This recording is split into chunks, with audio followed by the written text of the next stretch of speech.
नवी मुंबई का सनसनीखेज कारनामा।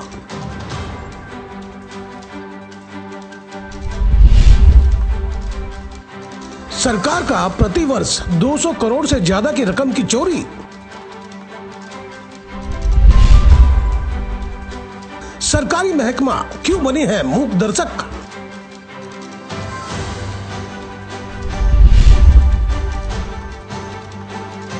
नवी मुंबई में बन गया है सबसे बड़ा चोर बाजार।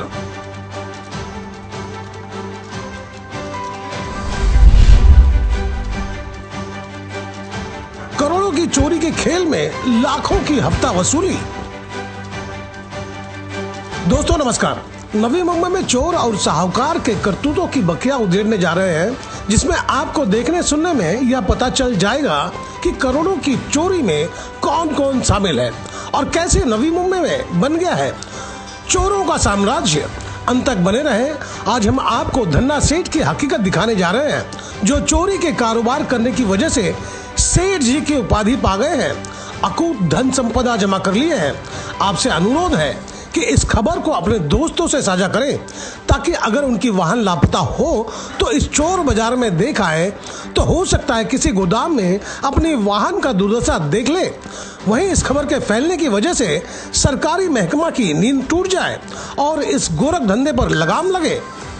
यह नज़ारा नवी मुंबई कलम्बोली का है, जिसका असली नाम है स्टील मार्केट, पर अब यह चोर बाजार के नाम से कुख्यात और विख्यात होने लगा है, जिसकी वजह सिर्फ इतनी है कि यहाँ सभी तरह के वाहन को निपटा दिया जाता है, जिसमें ट्रक, ट्रेलर, जेसीबी, पोकलेन, बस, कार, मोटरसाइकिल तक शामिल है।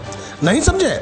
जनाब, निपटाने का मतलब यह है कि यहाँ चोर, साहूकार और भंगार माफिया के साथ ही सरकारी सिस्टम में गठजोड़ हो गया है, जिसकी वजह से सरकारी सिस्टम में बैठे हुए आला अधिकारी इन चोरों की ओर भूल से भी नजर नहीं फेरते और इतना कर्म करने के एवज में 200 के करीब भंगार माफिया चढ़ावा चढ़ा देते हैं।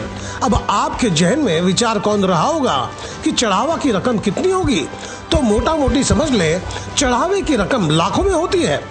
अब भी आप यही सोच रहे होंगे पूरा खेल क्यों नहीं बताते, तो चलिए अब जानने के लिए आपके मन में इतनी उत्सुकता और बेचैनी हो रही है, तो आपको चढ़ावे की रकम और चोरी का खेल कैसे चलता है वह आपको बता देते हैं। सिर्फ आप एक कैलकुलेटर लेकर बैठे और जोड़ घटाव कर ले तो आपकी आंख फटी की फटी रह जाएगी, यह जानकर कि महीने का चढ़ावा कितना ज्यादा सरकारी महकमे के जेब में जाता है। इस मार्केट में 25 बड़े कारोबारी हैं, जिनका प्रमुख काम है वाहन कटवा कर पुर्जा पुर्जा बेचना, चाहे वाहन कोई भी हो। इस गोरख धंधे में प्रमुख सहयोगी की भूमिका में शामिल है टीम बी, जिसका काम है वाहनों को 1.5 से 2 घंटे में काट कर या खोल कर पुर्जा पुर्जा अलग कर देना, जिनकी संख्या भी काफी है। वहीं चोरी के खेल में अब टीम सी का काम है पुर्जा खरीद कर बेचना, जिनकी संख्या 2 दर्जन से ज्यादा है। उसके बाद बारी आती है टीम डी की, जिनका काम है भंगार खरीद कर बेचना, जिनकी संख्या भी 2 से 3 दर्जन है।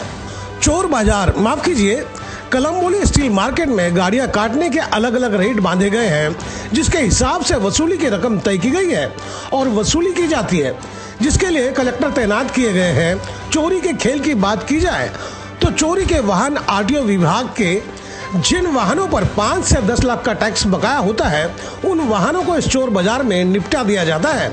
सरकारी राजस्व डूबे तो डूबे, कोई बात नहीं, गाड़ी बेचकर अंत में वाहन मालिक या चोर लाख 2 लाख हासिल कर लेते हैं। वहीं जिन वाहनों पर बैंक का कर्ज बकाया होता है, उन वाहनों को भी इस चोर बाजार में सुलटा दिया जाता है। साथ ही चोरी के वाहनों को भी कलम्बोली मार्केट में काट दिया जाता है। चोरी का कारोबार बड़े पैमाने पर नवी मुंबई के कलम्बोली में चल रहा है। अगर यकीन नहीं होता तो आप खुद जाकर देख सकते हैं। सरे राह या गोदाम में वाहन काटते लोग नजर आ जाएंगे। यकीन नहीं हो रहा होगा कि भला ये कैसे मुमकिन है। क्या उन्हें डर नहीं लगता? तो जनाब, डर की दवा है चढ़ावा। चलिए डेमो देखें कि कैसे चलता है चोरी का कारोबार। देखें टुकड़ों में वाहन का यह अंबार, वहीं काटी गई वाहनों के इंजन, चेसी, गियरबॉक्स खुले बाजार में बेचने के लिए उपलब्ध है।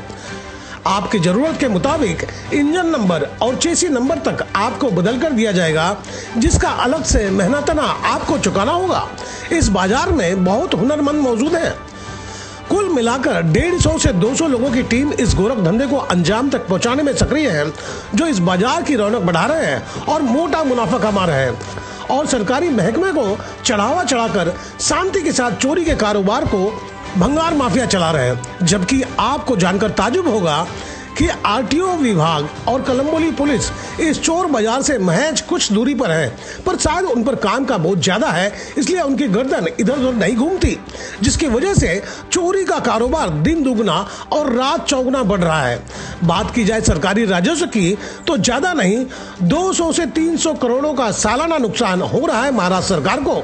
वैसे भी देश की किसको पड़ी है, महाराष्ट्र के नागरिक भी शायद यही सोचकर निश्चिंत है।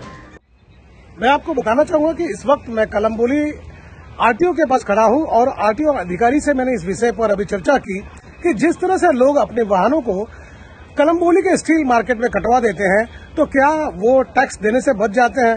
तो सरकारी अधिकारी का साफ कहना था कि जो लोग अपने वाहनों को कटवा देते हैं और सोचते हैं कि उन्हें टैक्स से मुक्ति मिल गई तो वो नासमझ है।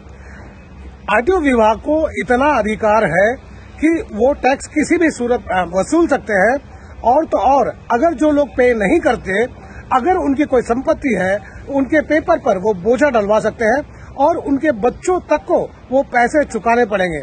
यानी किसी भी सूरत में अगर ट्रक वाले ये सोचते हैं कि उनका ट्रक काट दिया गया है और गवर्नमेंट के टैक्स अब चुकाने नहीं पड़ेंगे और इस झंझट से छुटकारा मिल गया, तो वो गलत राह पर है। क्योंकि अगर उनका ट्रक के ऊपर 2 लाख रुपए का टैक्स बकाया है तो उस पर ब्याज चलेगी और ब्याज के साथ सरकारी अधिकारी को वसूलने का सरकार ने अधिकार दे रखा है। तो आप सोचें कि अपने वाहन को कटवा देने के बाद क्या आपको उससे मुक्ति मिलेगी या फिर आगे चलकर ब्याज के साथ आपको चुकाने पड़ेंगे या आपके परिवार को इस पूरे रकम को चुकानी पड़ेगी। तो इस तरह की गलती ना करें और सोचें और समझें तब आगे बढ़ें। तो दोस्तों, आपको मेरी खबर बेहतर लगी हो तो लाइक करें, सब्सक्राइब करें और बेल आइकन दबा दें। आप हमें कोई सुझाव देना चाहते हैं तो कमेंट बॉक्स पर लिख भेजें। तो गोपाल सा को दीजिए इजाजत, हम जल्द दूसरी खबर के साथ हाजिर होंगे।